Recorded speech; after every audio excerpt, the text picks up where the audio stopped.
تفسیر تفہیم القرآن سورہ طور نمبر 52۔ سورہ کا تعارف۔ اس سورت کا نام پہلے ہی لفظ والطور سے ماخوذ ہے۔ مضامین کی اندرونی شہادت سے اندازہ ہوتا ہے کہ یہ بھی مکہ معظمہ کے اسی دور میں نازل ہوئی ہے جس میں سورہ زاریات نازل ہوئی تھی۔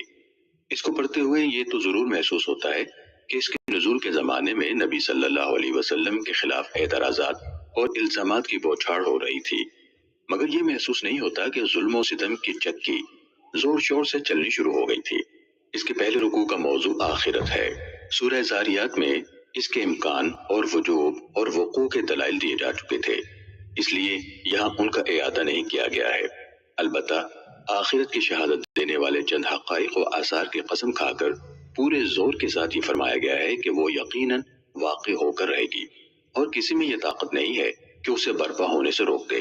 پھر یہ بتایا گیا ہے کہ جب وہ پیش آئے گی تو اس کے جھٹلانے والوں کا انجام کیا ہوگا، اور اسے مان کر تقوی کی روش اختیار کرنے والے کس طرح اللہ کے انعامات سے سرفراز ہوں گے۔ اس کے بعد دوسرے رکوع میں سرداران قریش کے اس رویے پر تنقید کی گئی ہے جو وہ رسول اللہ صلی اللہ علیہ وسلم کی دعوت کے مقابلے میں اختیار کیے ہوئے تھے۔ وہ آپ کو کبھی کاہن، کبھی مجنون اور کبھی شاعر قرار دے کر عوام الناس کو آپ کے خلاف بہکاتے تھے تاکہ لوگ آپ کے لائے ہوئے پیغام کی طرف سنجیدگی سے توجہ نہ کریں۔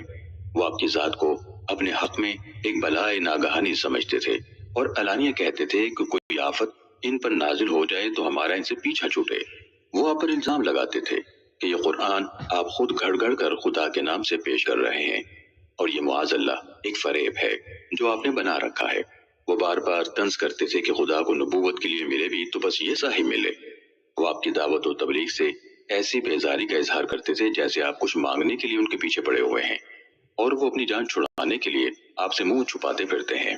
وہ آپس میں بیٹھ بیٹھ کر سوچتے تھے کہ آپ کے خلاف کیا چال ایسی چلی جائے جس سے آپ کی اس دعوت کا خاتمہ ہو جائے، اور یہ سب کچھ کرتے ہوئے انہیں اس امر کا کوئی احساس نہ تھا کہ وہ کیسے جاہلانہ عقائد میں مبتلا ہیں جن کی تاریکی سے لوگوں کو نکالنے کے لیے محمد صلی اللہ علیہ وسلم بالکل بے غرضانہ اپنی جان کھپا رہے ہیں۔ اللہ تعالیٰ نے ان کے اسی رویے پر تنقید کرتے ہوئے پے در پہ کچھ سوالات کیے ہیں جن میں سے ہر سوال یا تو ان کے کسی اعتراض کا جواب ہے یا ان کی کسی جہالت پر تبصرہ۔ پھر فرمایا ہے کہ ان لوگوں کو آپ کی نبوت کا قائل کرنے کے لیے کوئی معجزہ دکھانا قطعی لا حاصل ہے،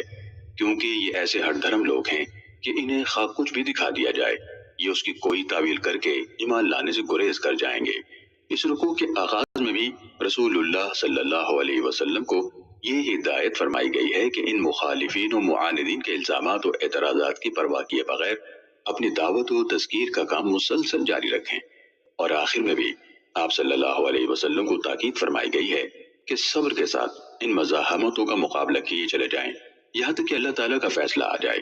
اس کے ساتھ آپ کو اطمینان دلایا گیا ہے کہ آپ کے رب نے آپ کو دشمنان حق کے مقابلے میں اٹھا کر اپنے حال پر چھوڑ نہیں دیا ہے، بلکہ وہ برابر آپ کی نگہبانی کر رہا ہے۔ جب تک اس کے فیصلے کی گھڑی نہ آئے آپ سب کچھ برداشت کرتے رہیں اور اپنے رب کی حمد و تسبیح سے وہ قوت حاصل کرتے رہیں جو ایسے حالات میں اللہ کا کام کرنے کے لیے درکار ہوتی ہے۔